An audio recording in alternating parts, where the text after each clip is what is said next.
There are a few showers around the southeast as we get into the rest of your Sunday morning. These will clear out of the way for the most part. Looks like we're going to have one or two left over for your morning before we have a nice Sunday on tap for us. I'll have more details coming up. Now on Good Morning Augusta, officials are working to make sure COVID-19 doesn't spread in school districts across the Palmetto State. We'll show you how, as your #1 source for local weekend morning news starts right now. Live from Television Park, this is Good Morning Augusta on WJBF News Channel 6. Good morning, sunshine. Thank you for joining us. It's great to see you. I'm Sean Cabbage-Stock. Let's get a check of our forecast with meteorologist Alex Moore. And Alex, we saw a pretty nice day yesterday. Will it stay that way today?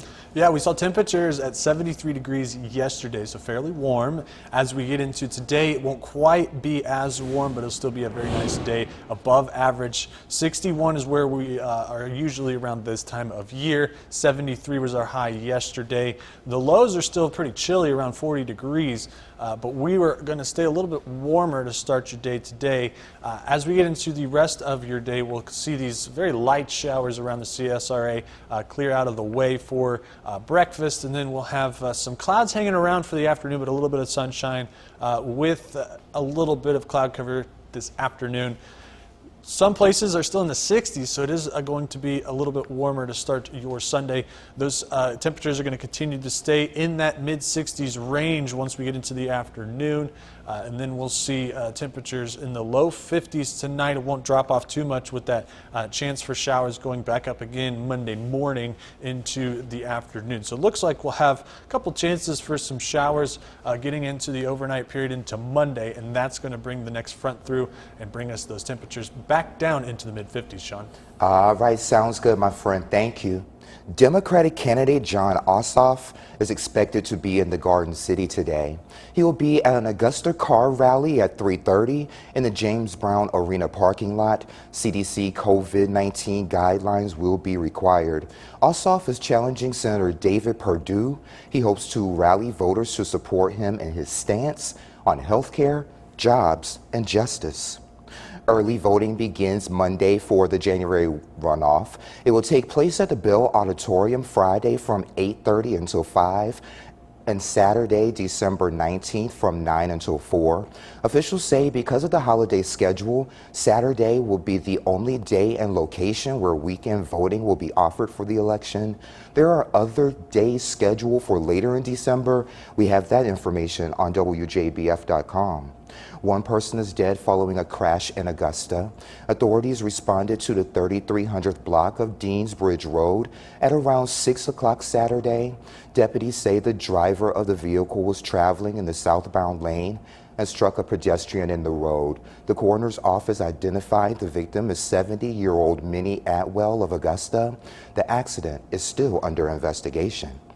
South Carolina Governor Henry McMaster signed an executive order allowing DHEC to implement a COVID-19 testing program for public K-12 schools, but you won't see it on all campuses. 220,000 Buy Next Now COVID-19 tests are available for school districts across South Carolina. Starting out, districts will receive enough tests for about 10% of the school's population.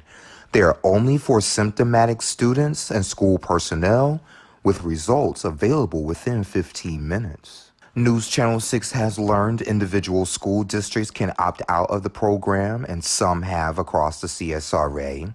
Out of the 10 school districts in our area, 4, including Aiken, are undecided. It's certainly something that we want to look at.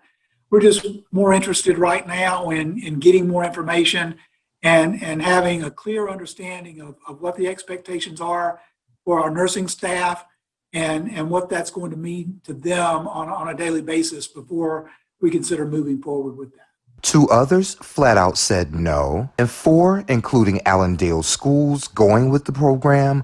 Testing in that district will take place by a school nurse at an off-campus site. It's a great resource for our district. Currently, we have just one location in Allendale that provide COVID-19 testing two days a week.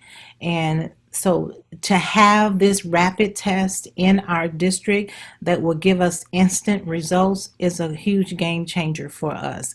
And there is concern from some school leaders that students will be sent to school with symptoms just to get a test. And officials reiterate, if your child has symptoms, have them stay at home. And it's important to note that parents and guardians will have to give consent before testing will take place. Aiken will revisit the project in January to see if it's a good fit. Allendale County Schools is expected to continue virtual learning through Monday. We're told each school, district office, and all buses will undergo deep cleaning and disinfecting for the students and staff to return on Tuesday. All athletic practices and competitions are temporarily suspended until further notice. All positive COVID-19 cases are being tracked on the district's COVID-19 dashboard. We have that link on WJBF.com. 3 more Richmond County schools have transitioned to at-home learning due to increases in COVID-19 cases. The Richmond County Technical Career Magnet School and C.T. Walker Traditional Magnet School will reopen for face-to-face learning on January 12th. Wheelerless Road Elementary will reopen January 11th. That makes 8 Richmond County schools currently closed.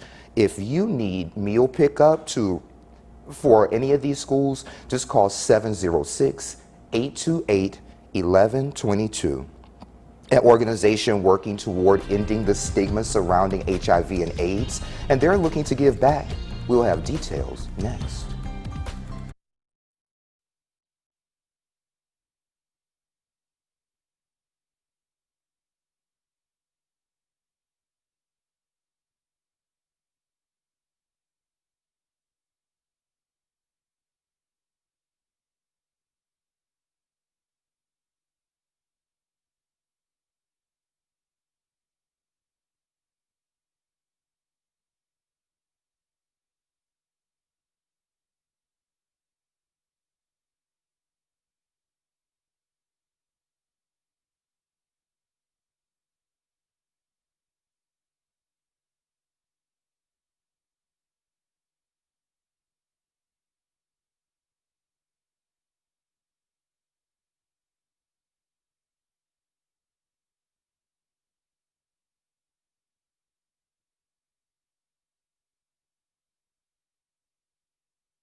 No, A639 CFB 3C0C30. Oh, and then 0C2.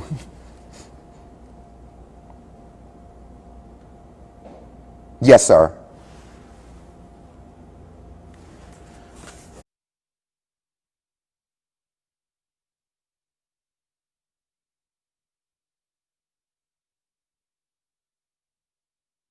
D, period, A639, C as in cat, F as in Frank, B as in boy, 3C as in cat, 0C as in cat, 300 cat 2.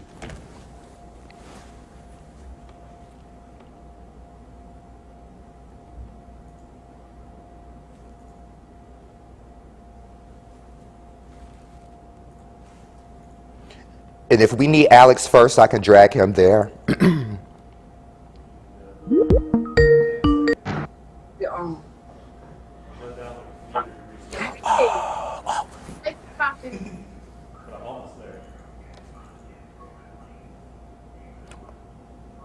Hey, Wanda, where are you officially?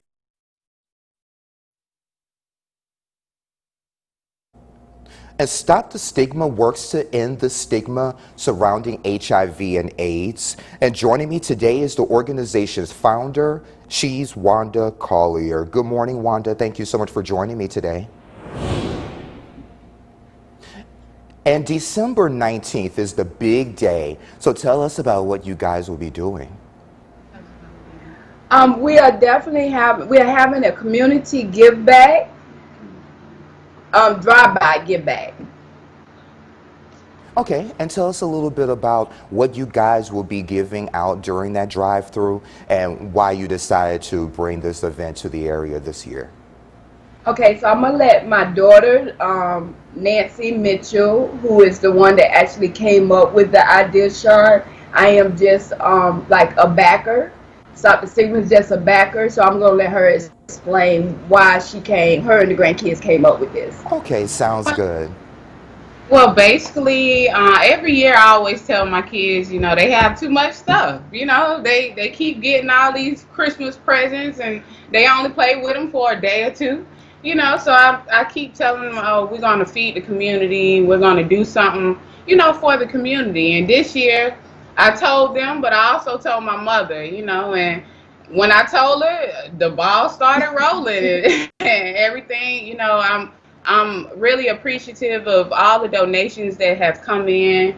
You know, we're going to be feeding a lot of people, so we want everybody to come out, you know, and join us. And we're actually going to be doing South Augusta from 11 to 1, and then we're going to try to go down to East Augusta downtown, like where Delta Manor is, from like 2 to 4. We're going to be doing food, lunch bags, gift bags, anything, personal items for grown-ups and the kids. That's great. And are you guys needing any help from the community? Do you need them to donate anything, like items, or do you need folks to volunteer to pass the stuff out at the drive-through? Oh, sure. We're welcoming volunteers. We need personal items, toothbrushes, soap, masks, hand sanitizer, you know, food, whatever you want to donate, you know. And I have it, I think I have it on the flyer also, with the contact for anyone that wants to donate. They can call us and let us know. I have a direct number on there. Sounds good, and I'll make sure that flyer is on WJBF.com. Is there anything else you guys would like to add before we let you go? Hold on just a second. The kids, I have the kids sitting here with me, and whatnot. Come up here, y'all. Y'all want to say anything to the community? I'm really nervous. I want to. Go ahead. Okay. So I really. Okay, guys, I'm sorry, but we're running out of time. Well, Wanda Collier, thank you so much for being here today. Again, I'll make sure that information is on WJBF.com. Alex?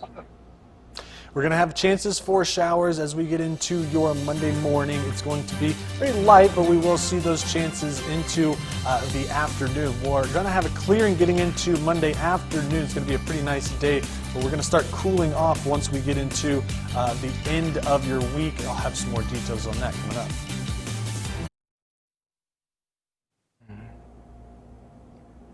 Hey, Wanda, I'm so sorry I had to cut you off, but my time was running short, so I definitely wanted to make sure I had time to run some of the other stories as well. But just like I said before, I'll make sure the interview is on WJBF.com. I have the flyer that you texted me, and that will be there too. Good luck. Oh, okay, that's fine. Yeah.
Now, your most accurate forecast with WJBF Live Viper 6. Oh, and a look at our, well, usually the Jiffy Lube camera, Jiffy Lube network is down right now. Can't get a hold of it. So we are just having a live look at our Viper 6 radar. As you can see, there are a few showers around the southeast. These are slowly falling apart as that stalled out front has now begun to move to the northeast. We're going to start to see a little bit of a southerly flow as we go through your Sunday, so it's going to continue to keep us a little bit warmer.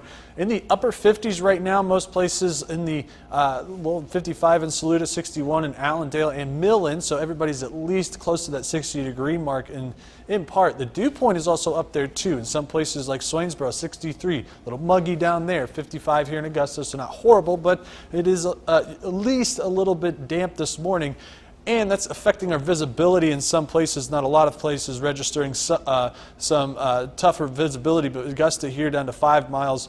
10 is usually the at least all clear. 5 in Barnwell, 6 in Allendale, so it's a little hazy out in some places because we have that front hanging out, so we're getting a little bit of a mixture of some cooler air along with some of that at least ocean air that we're getting into the area. So as you can see that front draped over us throughout the morning, that's going to continue to lift. As we get into the afternoon, we'll have a little bit of a mixture of sun and clouds throughout your Sunday afternoon into the evening. Once we get into the overnight period, we'll start to increase those chances for showers as the next front begins to move through. Once it does, it'll be early in the morning when we start to see some of these showers around 7 or 8 o'clock into lunchtime is when it'll be out of here. It will be a quick moving front, but that will bring us pretty clear conditions on the backside of that, and that will bring us a cooler start to your Tuesday. So a closer look at your FutureCast just over the CSRA. Again, those clouds, it's going to be a mixture, sun and clouds for most of us here in the CSRA that'll break up around the evening, but late tonight into the early portion of your Monday, those isolated showers will start popping up again. So it's going to be a little bit warmer again tonight going into your Monday morning, and then sometime right around 8 o'clock we'll see those showers moving through, and then by the afternoon sun shines back out. Could be a nice breeze on the backside, cooling us off going into your Tuesday. We're going to see those temperatures cooling off quite a bit. It's going to be a chilly start to your Tuesday with temperatures in the upper 30s in some places, so it will be a chilly start. Once we get into Wednesday, those isolated chances for showers come back again, and then we'll have a cool down into the 50s again for the end of your week going into next weekend. That'll be our next chance for showers getting into next weekend. So it's going to be one of those periods where we'll be dodging some showers getting into Monday morning. But if you're a fan of above average temperatures, we're slightly above average, so it's going to feel a little bit warmer today and tomorrow morning. Sean? All right, Alex, thank you so much. And coming up on Good Morning Augusta, a middle school student making sure students are warm. We'll show you how in less than 3 minutes.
Hundreds of kids in Aiken County will be warmer this winter, all thanks to middle school student Noah Cato. Here's our Kim Vickers.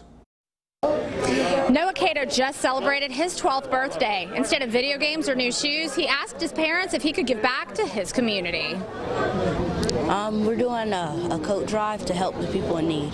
So just to give back to the community, to tell them that we really appreciate the things that they have done for us. Noah Cato's mother, Kiata Priester, says she was surprised when Noah told her what he wanted to do. He said, "Mom, I want to have a car show. I want to do something a little bit different for my birthday this year." And I thought he wanted to take like a trip because he said he wanted to go to the mountains. So I thought he wanted to take a trip or something.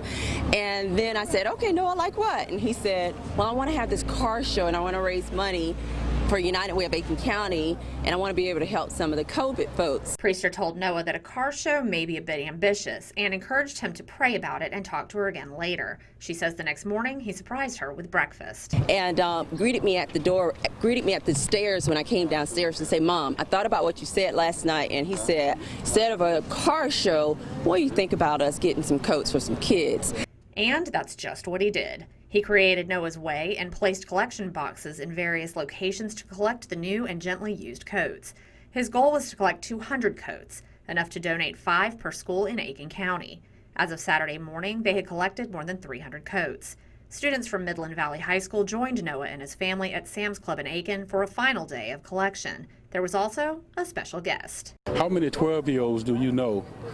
You ask them what do they want for their birthday, and they say, "I want to help others." That just shows just what kind of individual he is, a young man with that kind of heart that wants to go and be a blessing to others. Noah's family describes him as a shy boy with a big heart. They say they are very proud of him for thinking of others before himself. Noah says he hopes to continue Noah's Way because he worries about his peers who are less fortunate. It kind of makes me a little worried because you can get sick by doing that, just staying out in the cold without a jacket or nothing. So that just makes me kind of worried, and I just wanted to give back. The coats will be delivered to LBC Middle School this week, where they will be sorted and gift wrapped before being delivered to Aiken County students in need before Christmas. Reporting in Aiken, I'm Kim Vickers, WJBF News Channel 6. Coming up on Good Morning Augusta, many Americans still skeptical over the COVID-19 vaccines, and the misinformation about them have been spreading online. We'll talk about it coming up. But first, let's send it to New York, where Dan Harris is standing by with a look at what's coming up on Good Morning America. Good morning, Dan. Good morning. Coming up on GMA, historic moments as the Pfizer vaccine travels across the country. The shipping center is taking on the challenge as hospitals prepare to receive the doses. This as America sets more terrible records in the pandemic. Plus, violent clashes between Trump supporters and counter demonstrators. One person shot in what authorities are calling a riot. And finally, Sarah Fuller makes college football history again, becoming the first woman to score in a Power 5 football game. Her reaction to an epic moment. It's all coming up on GMA. We'll see you very soon.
Live from Television Park, this is Good Morning Augusta on WJBF News Channel 6. And it's almost 7:30. Thank you for staying with us. I'm Sean Cabbage-Stock. Time for another check of our forecast with meteorologist Alex Moore. And Alex, will we see any rain today? We've seen most of the rain that we're going to have today already pushed through. As we go into tonight, though, we're going to have a second round of it, almost just like what we saw yesterday. Maybe not as early. It will probably be a little bit later tomorrow morning, but we will see some showers on Monday. Today, we will see these conditions start to clear up very gradually over the course of the day. It'll be very slow. We'll have mostly cloudy conditions. I would love to show you the Jiffy Lube cam, but there's something about the data and how much we use the Jiffy Lube cam over the week, and it doesn't work sometimes if we don't restart the computers, and today's one of those days. So I had some showers last night, so it was a little busy. That's why we're having some issues with our system right now, but we still have everything else. So temperature-wise, looking at the map, temperatures are in the mid to upper 50s, around 60 degrees in some places. There's a little bit of clearing as we get into the rest of your morning, and then we'll see some cloudy conditions in the afternoon, but some places we'll see some sunshine. And then this evening into the overnight period, we'll start to see more clouds rolling in, and then we'll see those showers tomorrow morning when the front moves through, Sean. All right, thank you, Alex. Pfizer COVID-19 vaccine shipments are expected to be delivered to U.S. distribution sites as early as Monday, but the issue is getting people to take it. The trust, an issue of trust, is especially deep in communities of color. Here's Zachary Keish. Overcoming systematic racism and collective trauma will be key components in the effort to vaccinate. Now there's a full-fledged PR campaign on to remedy the situation.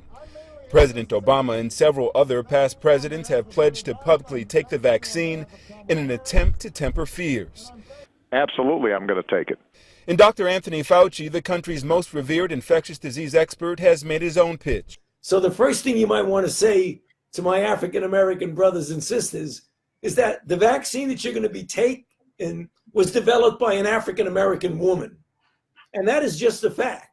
Early evidence suggests it won't be that easy. I'm a little bit skeptical because I want to know, how is it going to affect my immune system versus anybody else's? So I am a little bit leery.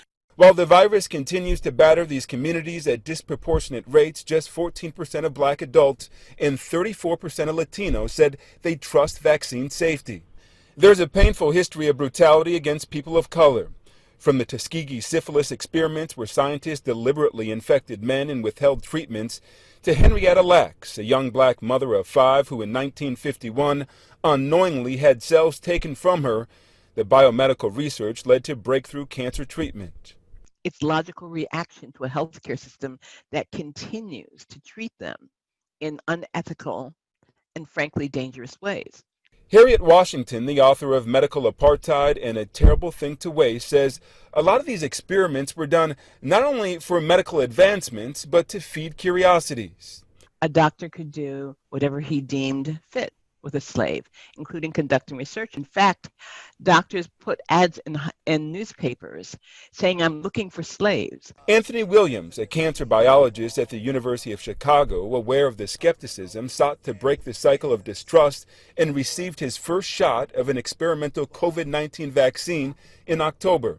I eventually arrived at the conclusion that I wanted to join the trial because it's so important for especially us, our community, Black people, to enlist in this effort. In communities like Washington Heights here in New York City, medical professionals are juggling the dark chapters of American medical history with current misinformation campaigns. They say it's all about trust. My patients won't go to another doctor that tells them to get this vaccination. They will come to me because they trust me. SOMOs, a group of more than 2,500 healthcare providers focusing on the most vulnerable communities, are working with Governor Cuomo to develop a plan to ensure that Black and Latinx New Yorkers have access to the COVID-19 vaccine. We practice with the people, we speak the same language. We are immigrant like them. This is why they come to us. And a spokesperson for Atlanta Mayor Keisha Lance Bottoms says she turned down an opportunity to serve in President-elect Joe Biden's cabinet. Saturday's statement did not say what the cabinet position was, but she was previously under consideration to become Biden's vice presidential nominee. The statement also rejected speculation that Bottoms had turned down a chance to become ambassador. Kiss an angel good morning and let her know you think about her when you're gone. And Charlie Pride, country music's first black star, whose rich baritone on hits like Kiss an Angel Good Morning helped sell millions of records and made him the first black member of the Country Music Hall of Fame, has died. He was 86 years old. According to a PR firm, he died Saturday in Dallas of complications from COVID-19. He released dozens of albums and sold more than 25 million records during a career that began in the mid-1960s. He is survived by his wife, 3 children, and several grandchildren. And back here at home, South Carolina's health department is reporting the 16th case of Eastern equine encephalitis in the state. Our AJ Morgan has more on the virus, which mainly impacts horses but could affect humans as well. Eastern equine encephalitis, also known as triple E, is an illness that comes from several different species of mosquitoes that are found in the Palmetto State. So far, the state has reported 16 different cases of the virus, and 3 of those cases are coming out of Aiken. Dr. Jennifer Rita is an associate veterinarian with the Southern Equine Services in Aiken, where one of those cases was diagnosed.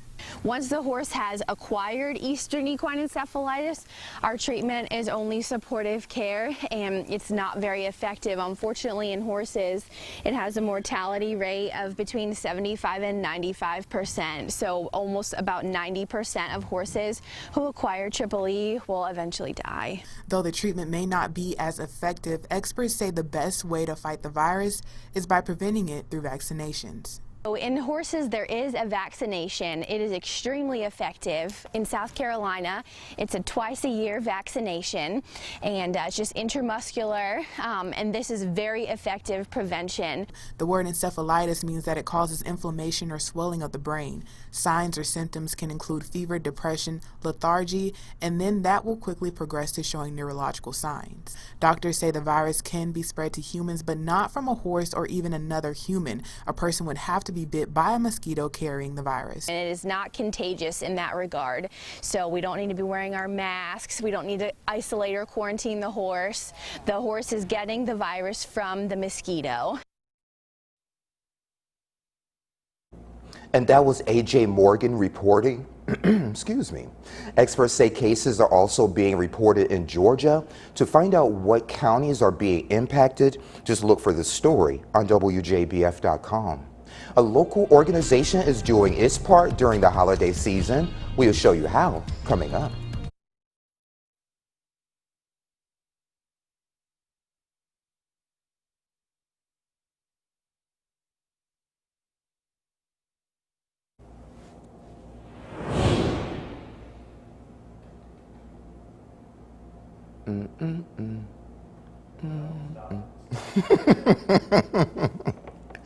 I want that as my ringtone.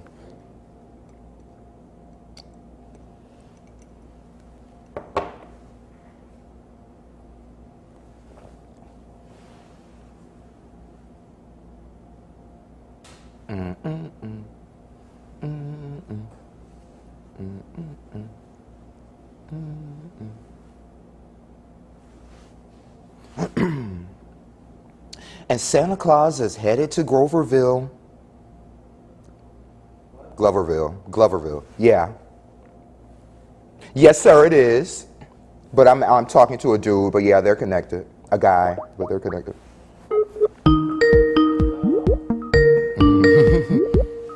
Gloverville. Hey there, Zach, good morning. Good morning, Sean. How are you today? I'm fine, my friend. How are you? Doing good. Can you see me? No, sir, I can't see you. I cannot see you either. Okay, let's see. Oh, there you go. Oh. There you go. Are you able to turn your phone a little bit so we can get a different perspective? Yeah, turn it sideways. Turn me sideways or the phone? Yes. Rotate the phone. Oh, rotate it. Oh. I don't see how you do that, Sean. Just turn the phone. Physically turn the like phone. There you go. And He's are like, you in oh. Gloverville right now? Gloverville, yes, sir. Uh-oh, here we go. And no, Zach, where- are you where in are we? Gloverville right now? Inverness, Florida. No, I'm in Inverness, Florida right now.